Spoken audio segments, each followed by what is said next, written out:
Hey, I'm Matt from Monty's Guitars, and it's my personal mission to make sure that you guys can get the best out of your guitars, be that sonically, workily, playability. So today we're going to be looking at this here Telecaster and its rather smashed jack.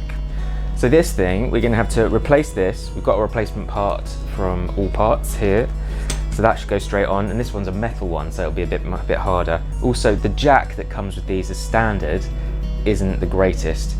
The one thing that you use more than anything else pretty much on an electric guitar is the jack. If this goes down, she no worky.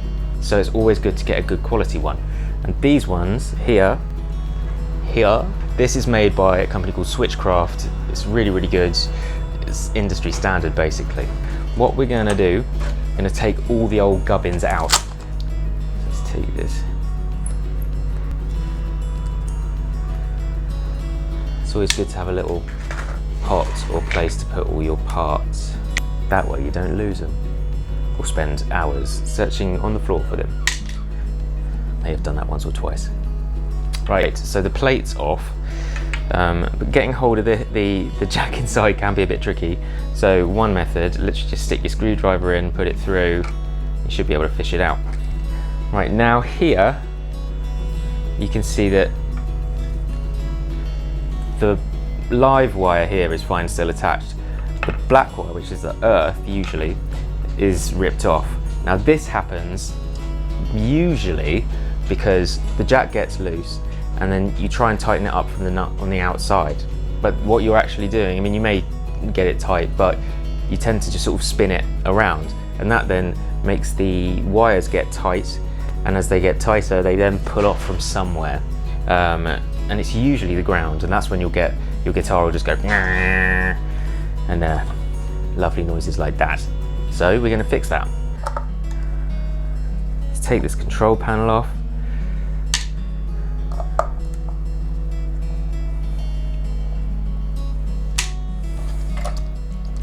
Get everything out. Okay, so what is that one? Oh, so also the string grounds come off on this thing. Right, so the string ground is the wire that connects the ground, the electrical ground, to all the metal components. Usually on a Telecaster like this, it's fed through a hole here and then goes up underneath the bridge, and it's usually just with pressure of the bridge going down into the wood, that's the connection it has. That's all it needs really. But I have to reattach that. It's there because if you have, especially with single coil pickups, they're renowned for it. You get this noise that's picked up by any other electrical device is always spitting out kind of weird frequencies and stuff, and the pickups do pick it up slightly, so you'll get this low level hum, and when you put your hands on the strings it should go down a little bit. If it doesn't, that means your string ground's out. So it's a little added bonus for this video. Right, so let's pull this back through here. Right, so you've got a nice length on the wires, but the soldering is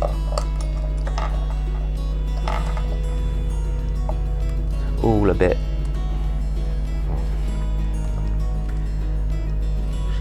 I usually use my soldering iron at about 350 around there. What I want to do,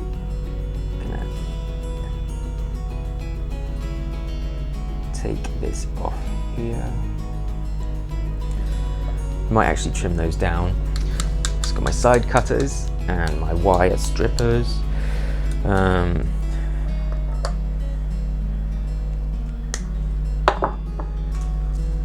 Right, so I'm going to cut those.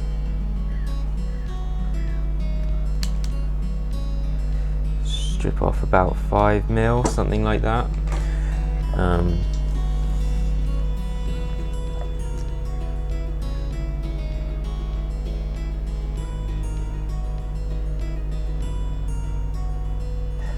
And then tin the wires. That'll come in handy later. Right, the jack only has 2 connections. So you have the earth, which is connected to the sleeve of the jack, and that then connects to the sleeve of the jack that goes into it, and then that will sort of ground everything out. And that's this one you can see that it then connects to the inside part. And then this one's the live, and you can tell which one if you follow it down, go down there and then follow it around to where this starts, and this is your live, which will attach the put pressure on the tip of the jack, and that will be your live signal going out. So that's that. Some jacks might look a little bit different, but these are really good ones. Right, so now I'm going to tin this. I've already put a little bit of solder on the earth there. So what I do is I've got this, it's just a block of wood with a 10mm hole drilled in it. So that will sit nicely in there, which will let me mess about with it.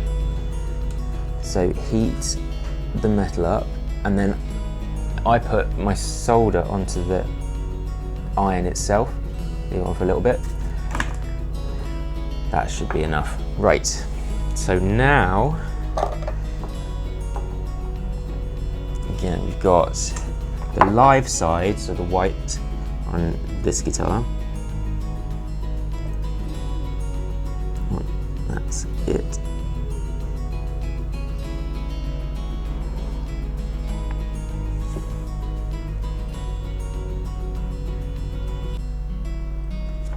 What I want the wire to do is when it goes into the hole,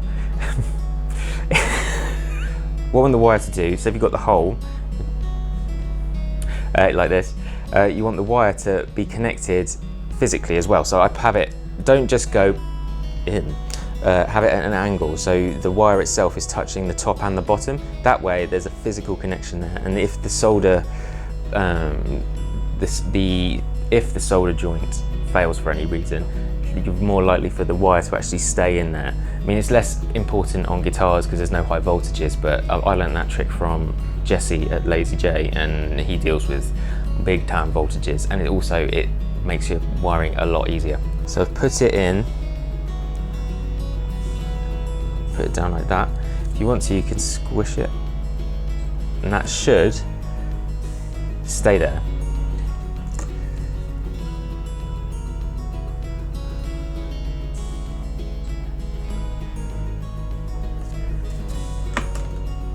Cool, that's it, done. So now the jack's in, that's all wired up. I'll just deal with the string ground.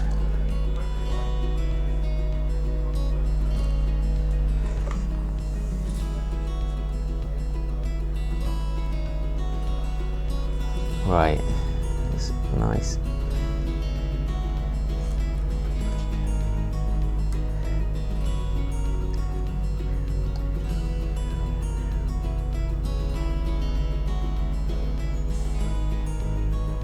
There you go, that's on. So now the earth will come in from the jack, go all the way through here and be on your strings.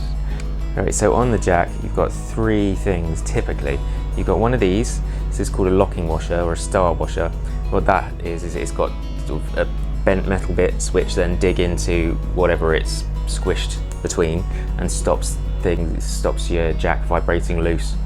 Which is a great help, and this is what usually isn't on a lot of the entry-level guitars. So super, I mean this is like 2p or something, really good upgrade. You'll get a dress washer, so this goes on the outside of the plate, and then you've got a nut, which again goes on the outside and keeps the whole thing together. Star washer onto the jack, then the plate onto the jack, dress washer, and then the nut.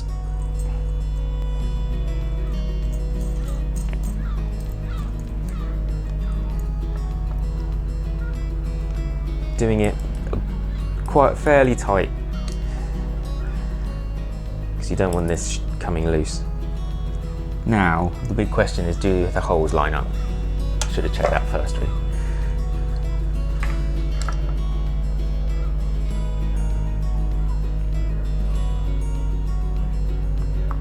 They don't. Right, so what I should have done here is checked before I'd done all the other bits, but not too much of an issue. You can go back and sort that now. This is what we'll do. Right, so take the thing off.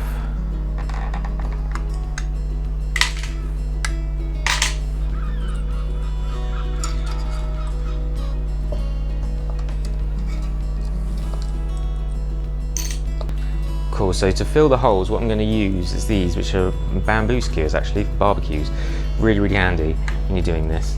I mean, you can get proper bits of ash, old or whatever, and then whittle them down, but for a quick way, this is really good. So fortunately, these fit exactly, these really snug, these fit straight in. So what I'm going to do is, that's in, cut it a bit shorter. Got my little fretting hammer, just tap that in. And then I've got these, these are actually fret cutters, so they can get really close to the edge. But I'll show you a way without, if you don't have those. So again, put that in.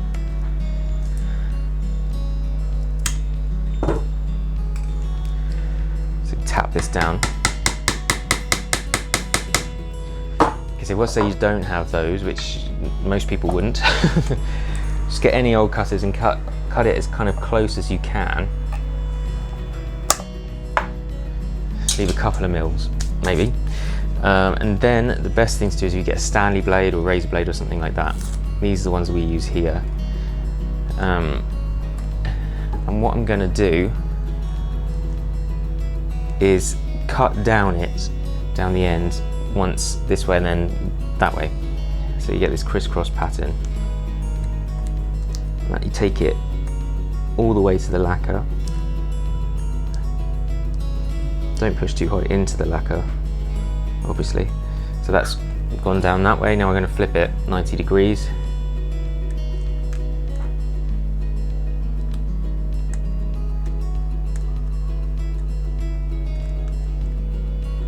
And then to flip it 45 degrees. And everything, you're basically making the stick into lots of individual little sticks, which is easier to cut through. So now that's done, get the blade, always cut away from yourself. I've cut myself too many times not doing that. And without using too much pressure, I'm doing little cutting motions like this.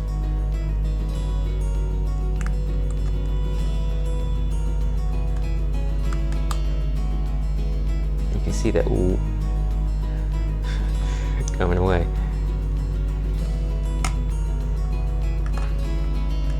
Because you've made them all thin little sticks, you don't need to use much pressure. He says, cutting towards himself. Right, I'm just gonna snip the tops of the other ones.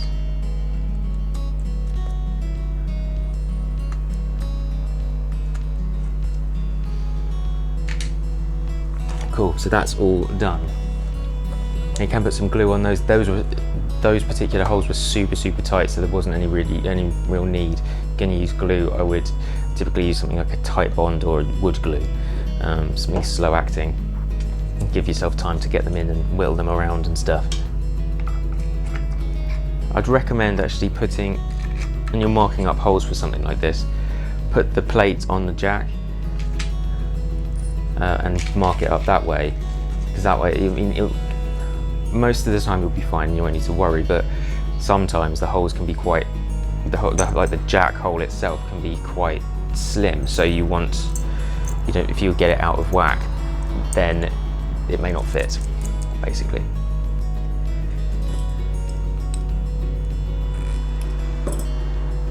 That's level. Now here, this is where I use one of these, which is like, well, we call it a double-ended pointer, but it's a scribe. You can get them most hardware stores. It's super useful. So here we go. So I've got it lined up right in the middle. Right in the middle.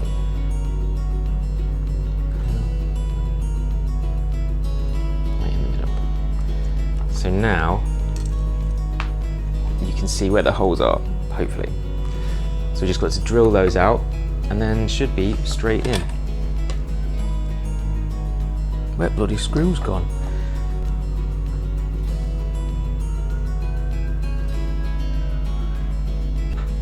The screw is just under 3 mil, so I'm going to do a 2.5 mil hole for the pilot hole. That's the one.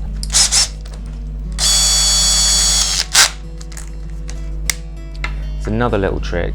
when you're doing anything like this, I like to run the drill backwards first. So what that does is it removes any lacquer that's around the hole.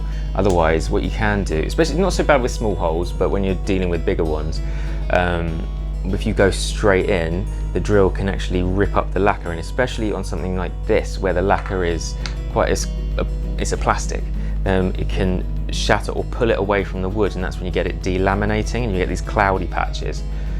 Top tip.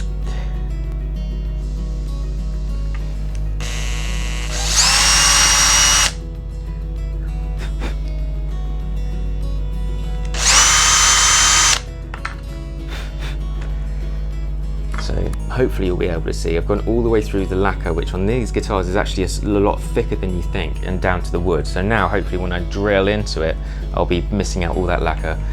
No danger.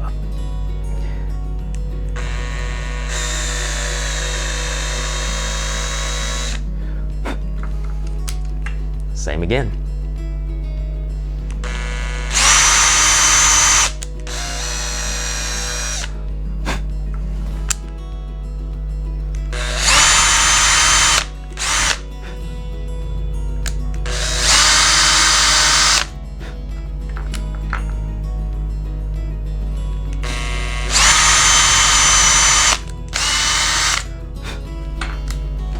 So now it's time to put the screws in. Okay, so whenever you're putting a new screw in a new hole, or a old screw in a new hole, you want to lubricate it, because what can happen is if you're putting the screw in and it's a bit tight, you can split the wood, do all that kind of thing. So it's always best to do that. We use our instrument food, but this is fantastic, if I do not say so myself. All you do is get the screw and just put a tiny bit, so not a huge amount, and that will just make it go in so much easier.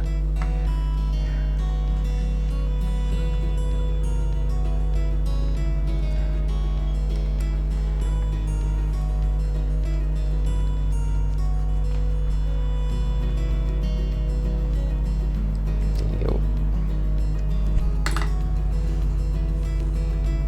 Rinse and repeat.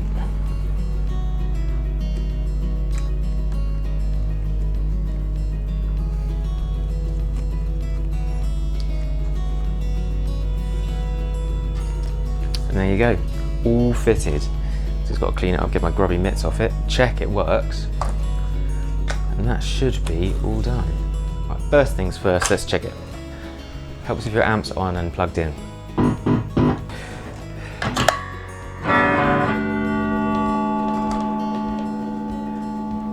Got no scratching, anything like that. Nice and solid connection. Let's just tidy this up. Cool, just put all the screws back in, polish her up, and send her on her way. Okay, so that's how you change a jack on a Telecaster. Well, a Telecaster with a jack plate like this. There's a couple of other different styles, but we'll do videos on those at some point. But yeah, I hope that has been informative. I'm Matt from Monty's. Until next time, adieu to you, and you, and you, and you.